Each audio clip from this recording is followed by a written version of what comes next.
And we're back. Yes, I know, unnecessary B-roll, but hey, I don't know what to say. I'm bored and I'm trying to be creative. So, I guess at the end of all this, you can still appreciate that I have an amazing Bible study lined up for you. As you guys know, it's your boy Sam with Vertical Expressions, and today we're going to be breaking down John chapter 13. Not the whole thing, because to be honest with you, I already talk enough. But today we're going to be touching John 13 verses 2 to 4, Pachow, but you didn't see that coming. Just 2 verses, 2, 3, 4, just 3 verses, and they go like this. The evening meal was in progress, and the devil had already prompted Judas, the son of Simon Iscariot, to betray Jesus. Jesus knew that the Father had put all things under his power, and that he had come from God and was returning to God. So he got up from his meal. I'm sorry, wifey's creating something special in the kitchen right now. So if you hear noise, I ain't even mad. Brothers gotta eat. As I was saying though, Jesus knew that the Father had put all things under his power and that he had come from God and was returning to God. So he got up from his meal, took off his outer clothing and wrapped a towel around his waist. Now, listen. Jesus knew, I'm going to read it again. Jesus knew that the Father had put all things under his power and that he had come from God and was returning to God. And the Bible tells us that after we are told that the devil had already prompted Judas, the son of Simon Iscariot, to betray Jesus. Listen, the title of this message today is The Devil Was In On It. The devil was in on it. The devil was in cahoots with salvation all along. He ain't even know it. That's how real it is. The devil didn't even know that he was playing a vital part in salvation and redeeming mankind. Now you might say, Sam, how can you possibly say such a thing?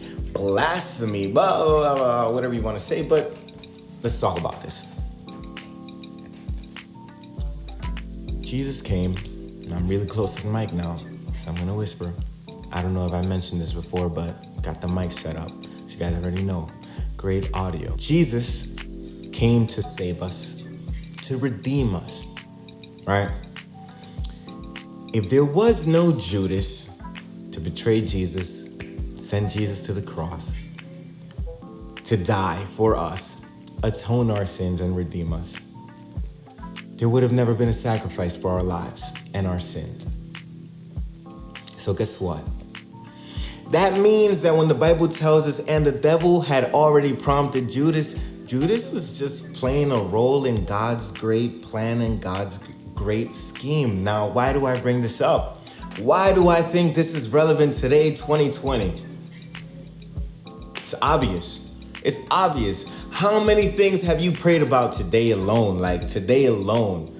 And if you didn't, because I released these videos kind of early, so you might be watching this really, really early. So I guess yesterday, think about everything that you complained about. Think about everything you got asked, Think about everything you asked God to change. Think about everything you complained about. Think about everything where right now, as you're watching this, you're like, God, please deliver this, change this, and that. Think about it. It's a lot. It's a lot of things in my life that I know I wish God would just touch and just change it right there. Boom, bam. But if you apply this thought that the devil was in on it, kind of lost my train of thought there. If you apply that thought that the devil was in on it, then it kind of changes the way you look at your trial or your tribulation, because it's real easy to look at this situation in John chapter 13 and say, yo, Judas betrayed Jesus and Jesus got murdered because of that. It's real easy to think that way. It's real easy to see Judas as a betrayer, and he was. He was, I'm not denying it. But his very act is what prompted salvation.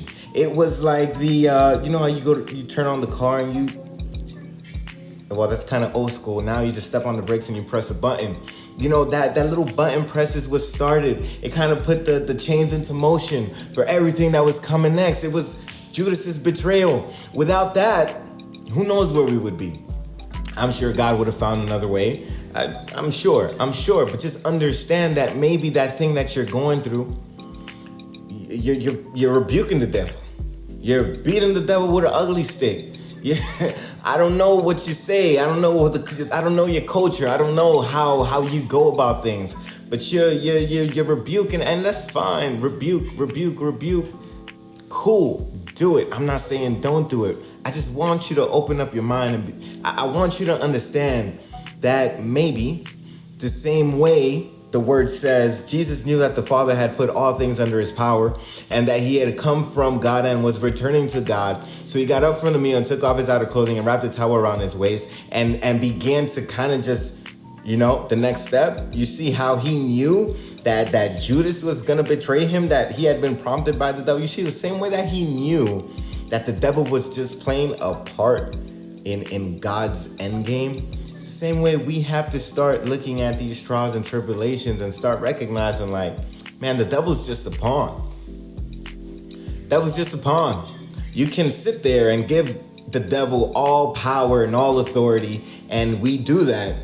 Like, don't get ahead of yourself now. We do that. See, that minute you begin to blame the devil and rebuke the devil and just put it all on the devil, like the devil's in control of life, like the devil has you going through what you're going through.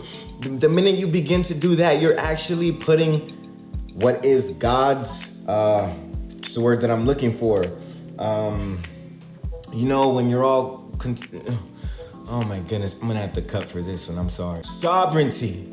You're taking what is God's sovereignty. God is sovereign. You're taking that and you're putting it to the devil because you're giving him, you're basically just saying, like, I'm here because of you, devil. I'm here because of you. Like, you're praying for you to fulfill your purpose and God's will and God's plan, and God, have your way with me, place me where you want me to be, all that stuff. But yet you're acting like where you are or your position right now, what you're going through, it's because of the devil. So which one is it? Like, are you praying for God to lead you, or are you praying that God may take you out of the devil's possession? Like, I don't know, because it's real easy to look at Jesus and say, man, Jesus could have very easily complained and rebuked the devil. Devil, why are you sending Judas to betray me? Like, I rebuke you, devil. And he could have done it. I mean, he's Jesus. If anybody could do that, it's Jesus. He didn't do that, though. And he didn't do it because he understood that what was happening for a reason and a purpose. And guess what? He ain't bug out. He ain't stressed. He didn't waste time. He didn't do none of that. He got to work. You see, the minute you begin to let go of that blame game, the minute you begin to let go of devil this, devil that, blah, blah, blah, devil. And the minute you recognize that God is the one that's in control of your life, you stop preaching the name of the devil, the name of Satan. Stop it, because you're saying that word, you're saying that name way too much. You stop doing that and you shift your focus over to God and realize that God's the one in control. Realize that God has sent you with a purpose and a mission. Realize that this trial and tribulation is nothing more than just the mission at hand to give God the glory. You start realizing that, you know what? And the devil was in on it. See, because you can't honor God if there's nothing honorable to do. Jesus can't die on the cross to redeem us if he never gets to the cross. I mean, the devil was just a pawn. Judas was just a pawn. And that trial and that tribulation, that thing that you're facing, that obstacle, whatever it is, whatever you want to call it, it's just a pawn under God's control. And he allowed it. He allowed it because you're going through it. Now you're either outside of his will or you're in his will. But guess what? Even Daniel, when he was in a den full of lions, man, that's a scary thing. Think about that. You think you got it bad right now. Imagine literally being taken out of wherever you are, thrown into a den with lions. I guarantee you'll pick your situation before you pick that. But guess what? It's God's plan. And God didn't stop it from happening. No, God didn't stop it from happening. What he did was that he used that to create a testimony that has changed and delivered lives, that has impacted generations and generations of believers. So what? Think about your potential. Think about everything God is trying to do through you. That situation that you're in, it's not because of the devil. It's not. Leave the devil out of it and shift your focus onto God and start focusing on what God may be trying to do through you, what testimony he may be trying to build through you, what glory he's trying to bring up through you, because that's where it's at, y'all. And I think that's it. I think that preaches. Let me check my notes real quick, make sure I didn't skimp you guys from any. Pressure makes diamonds. I wrote that down. You want a diamond? Need some pressure. You want to glorify God? You need some trials and tribulations. Leave the devil out of it. I might call this leave the devil out of it, or I don't know. We'll see what happens, y'all. It's been real. Peace. Can I take a video?